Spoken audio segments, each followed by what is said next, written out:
What's up, pretty gang? It's your favorite nail tech Peaches back with another video, and today I thought it'd be really cool to give you guys some highlights of the one-on-one class that I just did the other day. You guys know I love education. I'm very passionate and I love to help people, and fortunately this particular person actually booked one of my classes and we did see some improvement the day of, which was really exciting. So of course, don't forget to check the description below for all my coupon codes and everything like that. And if you yourself are interested in booking a one-on-one with me, you absolutely can. All the information is down below. Here are some of my pricing, and I have a booking site on my Instagram, or you can see the link below to do that as well. So let's get into the video. So first things first, what do you really want to accomplish today? Like, what is your absolute goal? I don't know if it's realistic or not, but I would like to be, when I leave here, I want to be able to be comfortable. Like, I can at least do a basic acrylic set. Like, everything else comes, I know, because I be watching stuff. Like, eventually I won't know if sometime today I can show you videos that I've seen that I want to learn different, like little shorts. They have shorts and I be seeing them throughout Instagram. Like, literally that's all that pops up on my timeline is nails. But that's it, really. It's like a basic acrylic set, and be comfortable to be able to offer that to my clients. Not anything advanced. All that is I'm gonna practice on that. Okay. So yeah, that's it. That's perfect. That sounds good to me. So first things first, this particular student is okay with being recorded. Let's get that out the way right now. So I wanted to show you guys some clips.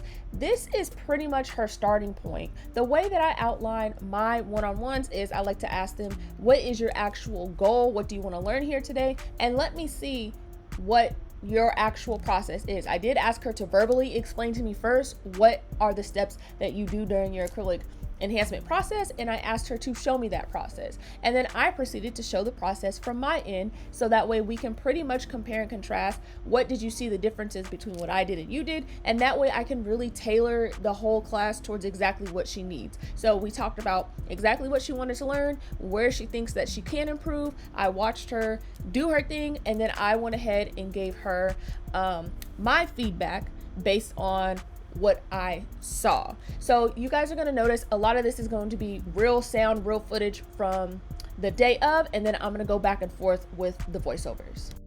So you just let it kind of shaped itself over time, and you just kind of like making sure the sides and the top, like because you did that really quick.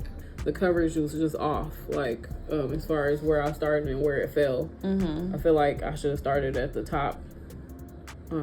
So I do definitely keep my own personal outline of how I want the course to go. We did see the differences between hers and mine's, and with that outline that I have, I pretty much go down the list of things that is included in this particular class, and then I just modify it per her own skill. We want a bigger bead. It was really good how the counting was slower.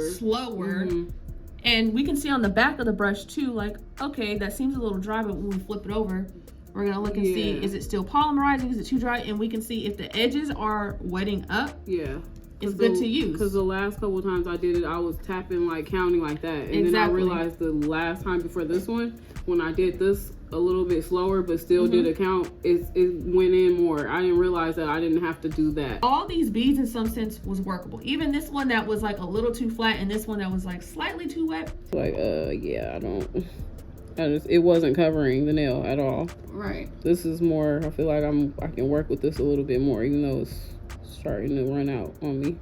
So you guys just watched her do her second application of the day. The swatch stick closest to the armrest is actually her first one, and the one closest to the e-file is actually her last process of the day with filing, shaping, everything. Now I'm pretty much having her practice the e-file usage on this practice finger. I don't like to use the big bulky hands because the anatomy is just inaccurate. I noticed she had a lot of damage on her hands caused by her own self with improper e-file usage. She was using like 4X coarse bits to actually do finish filing, which those type of bits are normally used for acrylic removal for soak offs. So these type of things that I'm having her use, the swatch sticks, the finger sticks, they're really a lot more accurate as far as finger size and what it's like to hold a client's hand and shape and everything.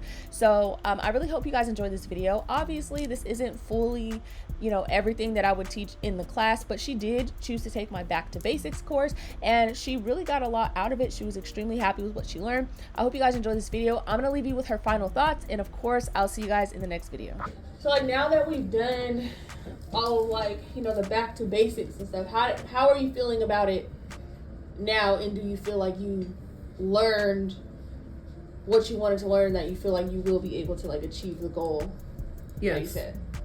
Yes. I feel like the application and the learning the different bead sizes on the paper towel first, that was a really good way to practice the consistency that I was looking for, because my consistency was all off. I think it really is going to go a long way, but that definitely helped me learning the techniques and the application that I said I needed, because I don't know what I was doing. I was just like putting it in there from YouTube videos I saw, and it's not the same as versus learning how you said this is how you should and this is what it should look like when you show me what it should look like. So yeah, I appreciate that. Yeah, I'm so glad.